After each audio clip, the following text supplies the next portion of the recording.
ये अभी तक नहीं आए, मेरा फोन भी नहीं उठा रहे। सबसे अच्छा माल बेचता हूँ। अरे ये बीवी भी। बेटा रास्ते में पापा आते हुए दिखे तुझे? नहीं मैम, मुझे तो नहीं दिखे। ये आज ऑफिस से आने में इतने लेट हो गए, कुछ तो गड़बड़ लग रही है। आज आने दो इनको। ऑफिस से आज इतने लेट कैसे आए? आज बहुत बड़ी डील थी इसलिए लेट हो गया। झूठ बोल रहे हो, किसी लड़की से मिलने गए थे और फोन कर रही हूँ तो फोन भी नहीं उठा रहे हो। शक की भी कोई हद होती है। लाओ फोन चेक कराओ मुझे। चेक कर लो, जब मैं गलत हुई नहीं तो डरूंगा क्यों? सब कुछ डिलीट करके आ गए होंगे तुम। अगर मुझे कुछ पता चला ना तो तुम्हें तलाक ही दे दूंगी। पापा माँ का तो रोज का काम है चिल्लाने का, आप दुखी मत हो। यही बेटे रहोगे या मुझे मार्केट भी लेके चलोगे? मुझे रमजान की खरीदारी करनी है। हाँ चलो।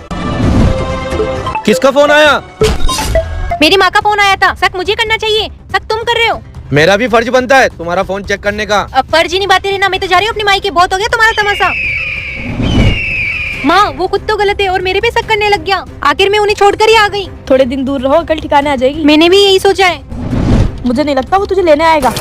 हाँ माँ, लड़कियाँ हैं सही उसके पास में, क्यों लेने आएगा मुझे? एक काम कर, डिवोर्स ले ले तू। वाइफ का फोन 1 महीने बाद। शायद अकल ठिकाने आ गई। मैं यही सोच रहा था कि तुम कॉल करोगी। मैंने फोन इसलिए नहीं किया कि मैं वापस आऊंगी। मुझे तलाक लेना है तुमसे। 1 महीना मेरे बिना रह लिए तो जिंदगी भर भी रह लोगे। अगर रिश्ता बोझ बन गया हो तो एक दूसरे को छोड़ ही देते। आप आ जाओ मेरे ऑफिस में, मैं यही वकील को बुला लेता हूँ। माँ वो तो तलाक लेने के लिए भी तैयार हो गया। जा तू भी तलाक ले आ। वकील साहब, ये मेरी बीवी और ये मेरा बच्चा है। एक बार सोच लो, तलाक लेने के बाद में लेकिन अब आगे जो हुआ वो देखने से पहले ए मेरे अल्लाह उस इंसान के माँ बाप को हमेशा सलामत रखना जो इस प्यारी सी फोटो को लाइक करके चैनल को सब्सक्राइब करें और कमेंट में अल्लाह लिखें। तुम्हारी भी जिंदगी खराब होगी, तुम्हारी भी, और साथ साथ तुम्हारे बच्चे की भी। मुझे मम्मी भी चाहिए और मुझे पापा भी। मैं इनसे पूछना चाहता हूँ, मैं कहाँ पर गलत हूँ? मैं बताता हूँ तुम दोनों कहाँ पर गलत हो। पहले तो एक दूसरे ने एक दूसरे को समझने की कभी भी कोशिश नहीं की। रिश्ता सब्र से ही नहीं समझदारी से भी चलता है। माँ हर बात में हुक्म चलाना समझदारी नहीं, और पापा आपको हर बात मन में दबाना सही नहीं। माँ आपको पापा की खामोशी समझना चाहिए और पापा आपको माँ के हाल समझना चाहिए। और आज के दौर में तलाक इसलिए बढ़ रहे हैं कि लोग रिश्ते निभाने से पहले रिश्ते छोड़ने की आजादी को आसान समझ रहे।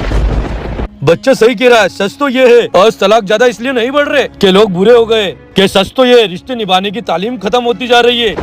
आज तक मैंने जितने भी तलाक किए, हर इंसान को मैंने यही देखा, छोटी छोटी बात पर गुस्सा आ जाता है और हर झगड़े में तीसरे लोग शामिल हो जाते। तलाक कोई अचानक हुआ फैसला नहीं होता, वो छोटी छोटी अनसुनी बातों और अधूरे एहसासों और बोले बिना छोड़े गए गुस्से का नतीजा होता है। मम्मी पापा आपने तलाक को आसान समझ लिया है। वकील साहब सही कह रहे हैं। अगर अब भी आप तलाक लेना चाहते हो तो ले सकते हो।